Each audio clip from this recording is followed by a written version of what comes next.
Imphal Tiddim lambi mayaida leiriba road median-da hana kharamba railing-sing Kaisampat macindagi hauraga kwa kaithel akham lekai fauba louthoktuna thamliba asida lambi nak yet-da leiriba praja-singna kari khali amadi pamli habagi matangda Elite News na koina chutuna lauruba paudam ama luminasi.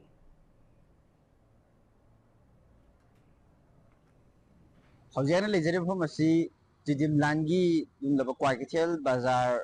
magdadani ngasi asi Elite News na khoigi koina satuna Imphal mayolgi akoibada leiriba lambi thonggi fibam amadi khoigi kamain kar matau kamdongon leiri prajasina kari pamli amadi kari tawhaningi haibana chingba singidigi matangda koina satuna miyamge ba mot lothokpagi tangkak ama oina hairiba Tiddim langi Kaisampat masindagina kwa kaithel akham laikai sibakta leiriba lambi mayaida leiriba road median asida hana khoigi public safety ki damakta leiramba khoigi yot ki railing ama kharamba du hairiba ko Kaisampat masindagina kwa kaithel akhamba laikai asibakidi loina lokhokre haiba tare hairiba sigi road median da leiramba railing asi lokhokibasina praja miyamda kari fawhalli amadi amuk hana hapchenba pambra natraga na masi lokhok aga samaina free oina thambasina hena fayena khanbra haibana chingba duba singdigi wakhalon du mayam puna khangmina nabai damakta hairiba Kaisampat paring asida Tiddim langi Kaisampat paring asida leiriba khoigi road median lokhokraba mat sigi nak yata leiriba praja miyamgi oiba mor singdu launabagi tanjama lauminasi loutokpasi khoigi wakhalon di pamjade aduga khariba khukha singaju kitang hongdok charning maramdi am sang khabanina kanagumba mi amakakna asomda leba mi amakakna mafam sidai khoigi asomdadi phangdaba pot khara som side tagi leige natraga somgi mina somdadi phangdaba asomdadi phangba pot leige haiba jingba torko matam yam khudong chada bam khak yawe adubu macit ki oina leikai na sinlaga khoigi chatok chasingi lambi macha am hapa mafam singdabudi nungaiba pura hol loina thambasu nuaite ko mate khara di phatok piraga na asomla wamaga khoiga sumde lesal leina na daibudo chatok chasin mate oiso di le du pura hol loiba so nuaite mate khaga di ma phawna mo khaga di thabiba adu pura hol loina di chatpase hoi adune mi ji la thokna sin je yam henjelleba mafam amtang oita di mafam du da dum la jaraga mi ala lak ta gari yenga la neiba pura thingjen bu so nuaite khoida wang monga pura bagan border ki type to lai do nuai te ba mate khara phawdok piraga phatpiraga duga adate thingjan bi khara aduna su khara yeng da su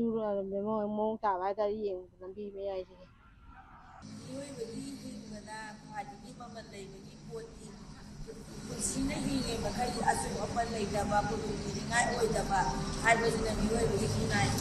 lambi ji asu bara haina ji kari aduga sarkari si lambi da ko motin thona ji mati kan thamba da ji bai hajata da yoi bagi pusi kan to bi mayaida kharamba road median se hojiti ayambana mafam pareng sigi Kaisampat pareng si loina lauthokre lauthokibase tasena muke haragade akoigi wakhalondani masi khabaduna akoide safety oina khanje maramdi akoigi hauji khoi public sing sisu kitang gyan taba watpa hagadade yamna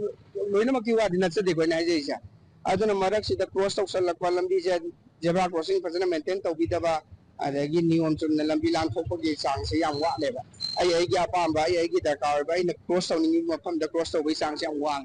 maram aduna ngasai gi kudong thiba thokpa ade akoi da ju moi jing save tawna no hona da wa bo ba tarene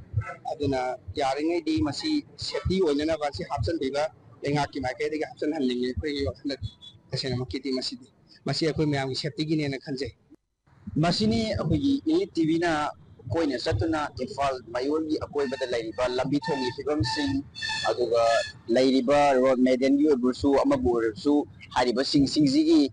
fibam sing yechanduna miyamgi oiba public opinion lobagi tangkak ama oina ngasi koigi Kaisampat masindagina koigi men oina Tiddim line lambi gi Kaisampat masindagina kwa kaithel bazar fawbada leiriba road median asida kharamba hana kharamba chatok tawbada koigi miyamda koigi lanthok taningai road cross anywhere road cross tawdaningai damakta kharamba railing sing asi lakhokhibaga mari lainana koigi lambi gi naget ta leiriba praja miyam dukan tawriba singi oiba mot lawjaba matamda habirak liba pham sing asi kogi maru oina hairiba reeling asi na leibana kogi miyamna kogi lambi soroki nakan amadagi nakan amada chappa matamda kogi khudong chadaba khara mayok narabasu kogi hairiba reeling si leibana anywhere jaga amadagi lambi cross tawdaba asina maram rakanda kogi lambi gi road accident thokpagi chance si handan ba haiba tare aduga tawgatabu hairiba reeling asi free oina thadoga leibasina kogi mi amana soroki nakan amadagi nakan amada chappa matamde anywhere jaga amadagi hekta gari bu khitang hanga gadi tanga phanga di chalong ba hotna bagi adugumba mi singjina adugumba gi intention aman leibana maram warakanda kogi road accident thokpa yabagi possibility si yamna wang ba haiba tare maram asina kogi hairiba kaishampan masindagi na kwaketel bazar khara lamtharakpa tidim gran yodingai marak haiba tare asibaki jaga asida lakhoriba reeling asi amuk hanna hapjan view haibagi wafam sing aduni phongdok pidekli basi hairiba reeling asi maru oina handaki irang manungda kogi lambi thingba protester singna kogi reeling si louthoktuna kogi lambi thingbada sizinaba adugumba sum jaga khara yawrakpadagi oigadoribra natragana lainga thawai lauthokibra haibudugi chap chabadu khangba ngamdragasu thawdo anima haiba tare mayamna su protest tawbada reeling asi louthoktuna sizinaba adugi matungda kogi lainga ki oiba gari ama generator ga loina na cutter machine yawnga laglaga hairiba reeling asi kaktuna lauthoga gari da haptuna pungibni haibigi pawgan ni thambiragi basi maram asina hairiba reeling yawduna leiriba jaga sing asida kogi leiriba miyamna phongdoklagi mafamsi hairiba reeling asi hapsan biyu aduga hapsan na matamda lambi gi nag yetta leiriba miyam sing asina lamthok asin tawbada khudong chana na ba kogi jaga ama phat jaga khara phapi daga aduga lemhoriba khara makai sidi khajan gibana miyam gi punsida kogi road accident thok tningai gi adum laba safety gi measures ama oi haba wafam sing adani phongdok pirakli basi hiramsi gi matang da video journalist loya ga noina na pagam jari ba bisadu enam elite news kwa ka